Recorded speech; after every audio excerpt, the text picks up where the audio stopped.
Des nouveautés Legacy Evolution buzzworthy, des nouveautés Rise of the Beast, les nouveautés Beast Alliance et des fuites, c'est ce qu'on va découvrir dans la vidéo news de la semaine. Bienvenue sur TF Toybox, chaîne qui passe en revue les figurines Transformers et qui vous informe des nouveautés sur Facebook, Instagram, Twitter et TikTok.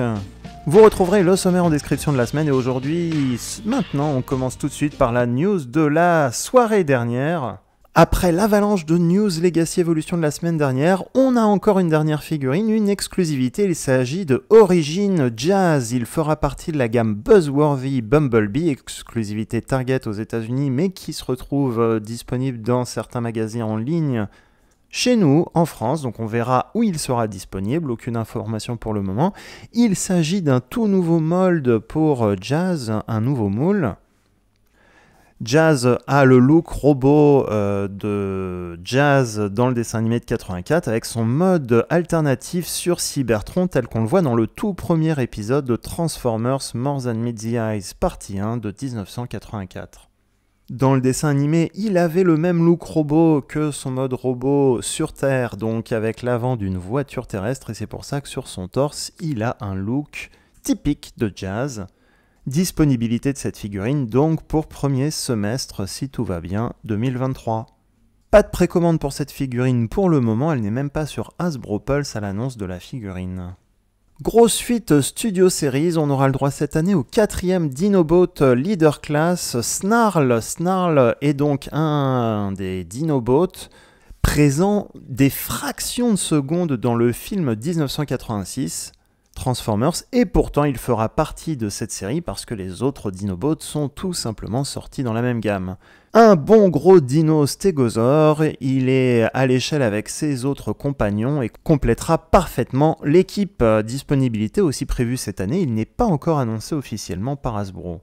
Pour le reste de la vidéo, on va parler Rise of the Beast et on a le droit cette semaine aux premières images des emballages des figurines Studio Series Rise of the Beast révélées. Comme Deluxe Class Bumblebee, Air Razor ou Voyager Cheetor, et on voit que les artworks prennent plus de place sur les boîtes, et on a aussi l'intérieur de l'emballage, la figurine et surtout les fonds associés avec les photos des scènes du film associées à chaque personnage. Pour Cheetor, on se retrouve dans la forêt, tout comme Air Razor.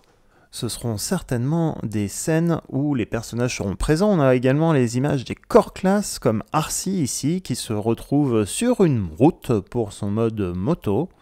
Et enfin le dernier Battle Trap, aussi avec son bel artwork ici, avec une photo du fond, un temple abandonné visiblement. On a droit aux photos également produites des voitures et véhicules télécommandés, voitures télécommandées Jada Toys à exposer ou télécommander, comme ici Bumblebee Off-Road ou Optimus Prime, son mode semi-remorque. Pour chacune des boîtes, on a les artworks aussi des personnages, et ici on a un artwork brouillon de Wheeljack, qui est donc le petit van qu'on voit ponctuellement dans les photos du film et la bande-annonce. On a également droit à des visuels des présentoirs dans lesquels seront présentés ces véhicules. Ce sont des véhicules non transformables, apparemment quelqu'un s'est même procuré Optimus Prime, et comme on va le voir, même si à l'extérieur on a le mode véhicule, ces véhicules sont non transformables, on a l'image du robot en dessous. En plus des Studio Series, en plus de la gamme pour enfants, on a bel et bien droit à une gamme Transformers Rise of the Beast avec des figurines Deluxe et Voyager. On s'en doutait vu les fuites des dernières semaines. Mais cette semaine, la première vague de Voyager est sortie dans un magasin en Asie. On a droit à deux figurines, Optimus Prime et Rhinox. Optimus Prime est toujours dans son mode semi-remorque que l'on voit dans la bande-annonce.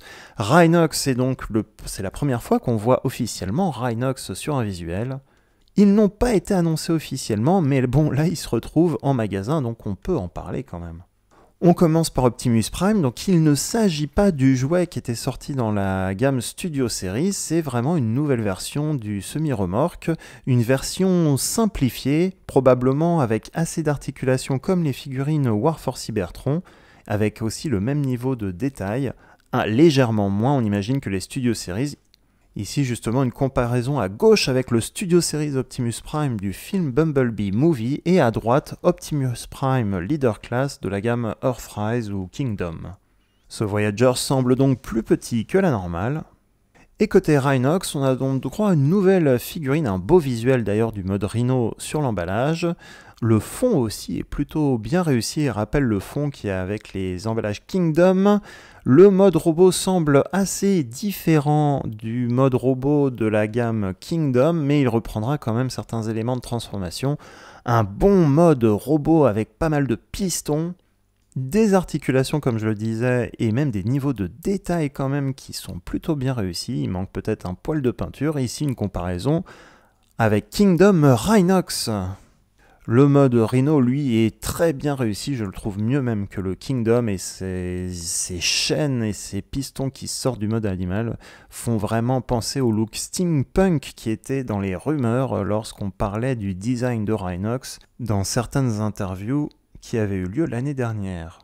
Enfin, avec le salon du jouet, cette semaine en Allemagne, à Nuremberg, on a eu droit au visuel officiel de la gamme pour enfants Rise of the Beast appelée Beast Alliance. On commence ici par ce Bumblebee Triple Changer qui s'appelle Beast Mode Bumblebee.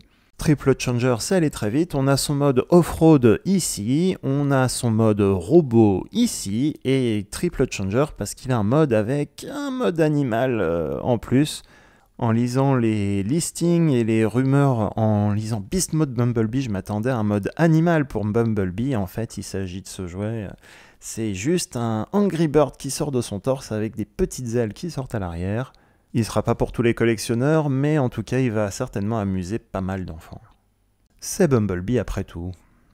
On a droit ensuite au Beast Weaponizer, Optimus Prime et Optimus Primal. Primal avait d'ailleurs fuité, un prototype avait fuité déjà l'année dernière, en juin dernier, donc ça fait longtemps qu'il l'avait dans les cartons. Cet Optimus Primal est un weaponizer, il a une arme, un animal qui va se transformer en arbre, un petit tigre blanc. Non, il ne s'agit pas de Tigatron, c'est juste pour la forme.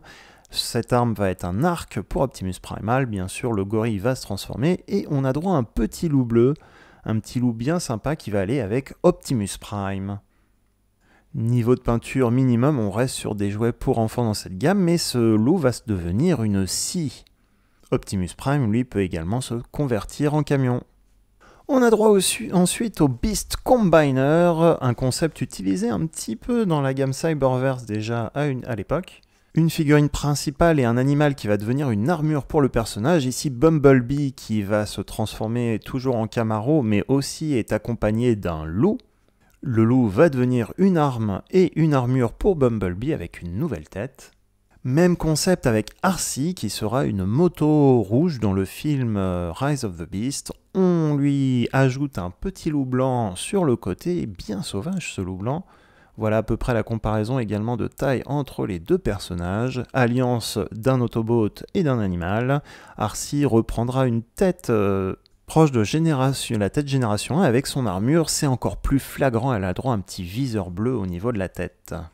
Optimus Primal a également droit à un personnage dans cette taille, donc voici le mode gorille. Il est accompagné d'un crocodile, et le saviez-vous, un des premiers jouets Beastoir sortis en 96 dans la gamme Beastoir, eh bien, il y avait un crocodile et il se transformait en Mégatron. Donc là, on a un easter egg d'Optimus qui s'associe avec un crocodile, qui était l'animal de son ennemi juré. Ça, je trouve ça plutôt pas mal d'avoir associé ces deux personnages ensemble. Et voici ce que ça donne avec l'armure de crocodile. On va avoir aussi droit à des figurines ultra simplifiées avec articulation minimale. On commence par Bumblebee, Optimus Prime et Rhinox.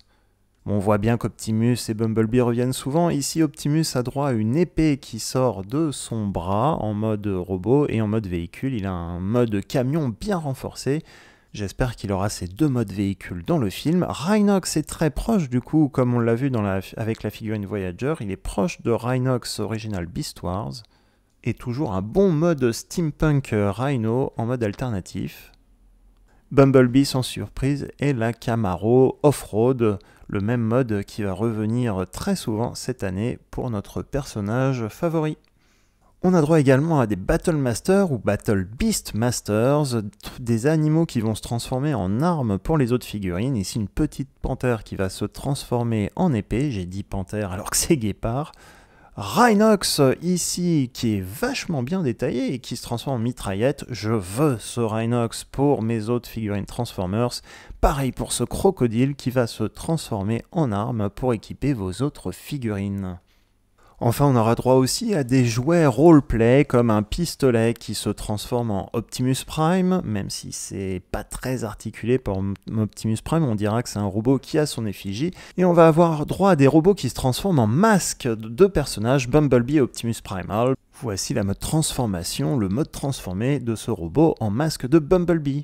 Enfin, on a droit à un bon gros Optimus Prime qui avait déjà été édité en fin d'année dans la gamme Cyberverse pour les États-Unis. Donc, on a droit à cet Optimus Prime à nouveau dans un emballage Beast Alliance Rise of the Beast. Les news ce mardi sont terminées, j'espère qu'elles vous ont plu. Si c'est le cas, n'oubliez pas de laisser un pouce positif si cette vidéo vous a plu. N'oubliez pas également de suivre la chaîne pour d'autres vidéos news et d'autres revues. Et on se dit à très bientôt pour une prochaine vidéo.